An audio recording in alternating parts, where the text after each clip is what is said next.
ನಮಸ್ಕಾರ. ನನ್ನ ಹೆಸರು ವಾಸುದೇವ್ ರೆಡ್ಡಿ ಅಂತ, ಪೂಜಾರಹಳ್ಳಿ ಗ್ರಾಮಸ್ಥರು. ನಮ್ಮ ದೊಡ್ಡಣ್ಣ ಶ್ರೀನಿವಾಸ್ ಅವರ ಮಗಳಾಗಿರುವಂಥ ಜಾನ್ಸಿ ಎಸ್ ಅಲಿಯಾಸ್ ಜಾನು ಅನ್ನುವಂಥ ಹುಡುಗಿ 3.5 ವರ್ಷದ ಮಗು ಕಳೆದ ತಿಂಗಳು ಅಂದರೆ 22/11/2025 ತಮ್ಮ ಅಜ್ಜಿಯವ್ರ ಮನೆಗೆ ಹೋಗಿದ್ರು. ವಿ ಗುಟ್ಟಳ್ಳಿ ಅಂತೇಳಿ ಬರುತ್ತೆ ಮುಳಬಾಗಿಲು ಪಕ್ಕದಲ್ಲಿ.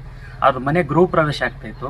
ಹೊಸದಾಗಿ ಮನೆ ಪೇಂಟಿಂಗ್ ಎಲ್ಲ ಕೂಡ ಮಾಡಿ ಆ ಮಿಕ್ಕಿರುವಂಥ ಪೇಂಟು ಮತ್ತು ಅದರಲ್ಲಿ ಪೇಂಟಲ್ಲಿ ಮಿಕ್ಸ್ ಮಾಡುವಂಥ ಏನು ಆಯಿಲ್ ಪೇಂಟಲ್ಲಿ ಮಿಕ್ಸ್ ಮಾಡುವಂಥ ಸ್ಟಿನ್ನರ್ ವಾಟರ್ ಅಂತೇಳಿ ಹೇಳ್ತೀವಿ. ಅದು ಭಾಳ ಕೆಮಿಕಲ್ ಅಪಾಯಕಾರಿ ಇರ್ತದೆ.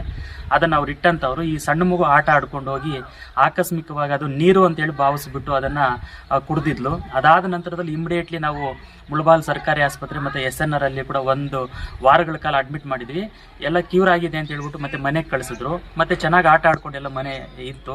ಆದರೆ ಏಕಾಏಕಿ ಜ್ವರ ಕಾಣಿಸ್ಕೊಂಡು ಮತ್ತು ಆ ಹುಡುಗಿ ಎಲ್ಲ ಆಕ್ಟಿವಿಟೀಸ್ ಎಲ್ಲ ಕೂಡ ಕಡಿಮೆ ಆಯಿತು. ಇಮಿಡಿಯೇಟ್ಲಿ ನಾವು 17ನೇ ತಾರೀಕು ವಂಶೋದಯ ಹಾಸ್ಪಿಟ್ಲು ಮತ್ತು RL ಜಾಲಪ್ಪ ಹಾಸ್ಪಿಟ್ಲ್ ಎಲ್ಲ ಕೂಡ ಅಡ್ಮಿಟ್ ಮಾಡಿಸಿ ಸುಮಾರು ರೀತಿ ಎಲ್ಲ ಇದು ಮಾಡಿದ್ವಿ.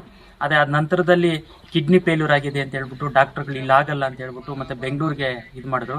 ಅಲ್ಲಿ ಕೂಡ ಹೋಗಿ ಇಂದಿರಾ ಗಾಂಧಿ ಮಕ್ಕಳ ಆಸ್ಪತ್ರೆಯಲ್ಲಿ ಚಿಕಿತ್ಸೆಯನ್ನು ಪಡೀತಾ 1 ವಾರದಿಂದ ಅಲ್ಲೇ ಕೂಡ ICU ಮತ್ತು ವೆಂಟಿಲೇಷನ್ ಅಲ್ಲಿದ್ದರು. ಅಲ್ಲಿ ಕಿಡ್ನಿ ಫೇಲ್ಯೂರ್ ಆಗಿದೆ ಮತ್ತು ಮಲ್ಟಿ ಆರ್ಗನ್ ಫೇಲ್ಯೂರ್ ಆಗಿದೆ ಅಂತ ಹೇಳ್ಬಿಟ್ಟು ಸ್ಟಿನ್ನರ್ ವಾಟರ್ ಅದು ನಿಧಾನವಾಗಿ ಇನ್ಫೆಕ್ಷನ್ ಆಗಿದೆ ಅಂತ ಹೇಳ್ಬಿಟ್ಟು ಅಲ್ಲಿ ನಿನ್ನೆ ಚಿಕಿತ್ಸೆ ಫಲಕಾರಿ ಆಗಿದ್ರೆ ನಿನ್ನೆ ಮಧ್ಯಾಹ್ನ 12 ಗಂಟೆಗೆ ಮಗು ತೀರ್ಕೊಂಡಿದೆ.